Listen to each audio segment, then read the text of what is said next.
Direct du côté de Basse-Vallée avec toute l'équipe de Sunlight FM et nous accueillons Monsieur Fred Avril qui s'occupe de la mission locale. Bonjour Monsieur Avril. Bonjour à tous. Alors comment allez-vous? C'est la question que je pose à tout le monde. Ah moi mon soleil il est rayonnant, hein. Moi ma météo est bonne. La météo est bonne, c'est super. En tout cas on est ravis de vous accueillir. Alors que propose la mission locale aujourd'hui sur le site pour la caravane Bellage? Alors nous la mission locale Sud est un partenaire, je vais dire tout le long de l'année. Sur cette caravane Bellage, on est surtout en approche, en soutien à l'ensemble des équipes qui travaillent sur cette dimension-là. Mais c'est évident que dans notre concept d'approche globale à la mission locale Sud, on a largement l'occasion à chaque fois d'être avec le CCAS sur des actions très spécifiques qui maillent l'intergénération. Et donc voilà, donc c'est un peu dans cette amitié avec le CCAS, avec la ville de Saint-Philippe que ma présence s'inscrit. Voilà. Une présence essentielle, on va dire. Oui, je pense qu'il est important d'être dans l'action avec les jeunes, hein. Nous, on est dans l'insertion sociale et professionnelle des jeunes et on est dans un concept pivot d'approche globale avec ces jeunes-là. Donc, il y a des problématiques parfois de vie quotidienne que les jeunes nous exposent et avec lesquelles il est nécessaire de travailler en commun avec l'ensemble des acteurs. Et effectivement, le CCAS, les associations locales, voilà, donc on a aussi des jeunes qui sont en service civique dans certaines associations, donc voilà, donc on est un partenaire naturel de la ville et des acteurs de la ville. D'ailleurs sur Saint-Philippe, il n'y a pas très longtemps, je crois qu'il y a moins de 15 jours, il y a des agents civiques qui ont signé pour accompagner justement nos seniors, et ça a été fait quand et comment et pourquoi, voilà. Ça a été fait dans un sentiment d'utilité sociale. Je pense que le service civique a une vraie dimension citoyenne. Le fait d'avoir des jeunes en service civique dans une association et parfois dans une association de personnes un peu plus âgées, donne du sens au lien intergénération qu'il est complètement nécessaire de construire. Les anciens apportent aux jeunes et les jeunes apportent leur dynamisme aux anciens. Et voilà, en fonction des activités, le montage s'est fait à travers une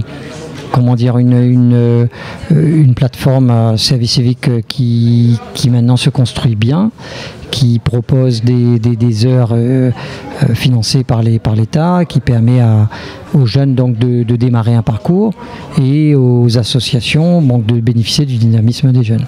D'accord. Et sur Saint-Philippe, vous comptez à peu près combien de jeunes pour le service civique ? Alors, de façon générale, on a environ 200 jeunes qui sont chaque année en contact avec la mission locale. On a une collègue, Sylvie Fontaine, qui fait un accompagnement en proximité. Elle a une permanence une fois par semaine sur la ville. Et ensuite, en termes de service civique, c'est un petit peu plus limité. Mais, allez, on va dire bon an, mal an, dans le maillage avec la mission locale, entre 20 et 50 jeunes. Ah oui, c'est vraiment pas négligeable. Ça donne une chance déjà pour l'insertion des jeunes, pour qu'ils découvrent, et l'intergénérationnalité.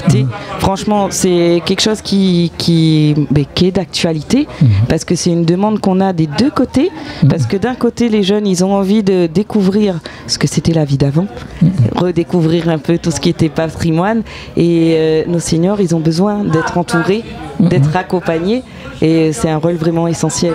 Oui, absolument. Parce qu'en fait, on apprend de tout le monde, mais de nos anciens, c'est évident qu'on en apprend énormément. Et les jeunes ont besoin de ces références-là. Souvent, nos familles peuvent être des modèles, les papas, la maman. Quand c'est pas le cas, des fois dans une association, on peut trouver un coach, on peut trouver un éducateur, on peut trouver une personne ressource qui est un modèle pour les jeunes. Et je pense que c'est important. Et puis Saint-Philippe, c'est un terroir d'innovation, un terroir d'action autour du va-quoi, autour de toutes sortes de sujets, de leviers, et franchement c'est un territoire d'apprentissage permanent, quoi, donc c'est bien. Oui, vous êtes un amoureux de Saint-Philippe, on va dire ça, parce que j'ai tout fait pour être là aujourd'hui alors que je suis sur plein de actions, mais j'avais envie d'être là avec vous. Moi je vous ai toujours connu depuis très jeune déjà, vous nous accompagnez déjà, j'étais une jeune adolescente, on ne dira pas l'année, on ne dira pas quand, voilà, parce que je suis toujours aussi jeune. Oui, c'est vrai, je confirme. Mais en tout cas j'ai toujours connu Monsieur Avril. Il a toujours été très présent pour les jeunes à Saint-Philippe, entre autres parce que je suis de Saint-Philippe. Et franchement, merci pour tout ce que vous faites. Je vous en prie. J'espère que ça continuera comme ça. J'espère, parce que moi, voilà, comme vous dites, vous me connaissez depuis longtemps, ça veut dire que j'ai un certain âge aussi, donc ça veut dire que non, on est jeune en fait, il y a longtemps, mais il y a longtemps, c'est il y a 3 ans, quoi. Oui, voilà. Ouais, en tout cas, oui, c'est toujours avec plaisir. Ouais. C'est avec plaisir. Il faut qu'on défende une cause qui est l'insertion sociale et professionnelle des jeunes, et donc il faut aimer les jeunes, il faut s'intéresser à eux. Oui, et vous le faites très très bien, accompagné de Madame Fontaine d'ailleurs, que je connais, que je salue. Oui. Et merci beaucoup Monsieur Avril, ravi de vous avoir revu. Et bravo à vous pour votre radio, parce que c'est important la communication, que vous reprenez le flambeau comme ça, c'est génial, félicitations à vous. Merci, et c'est grâce à vous, on va dire, grâce à tous ces acteurs qui sont autour de nous. Si vous n'étiez pas là, on ne serait pas là. Merci beaucoup Monsieur Avril.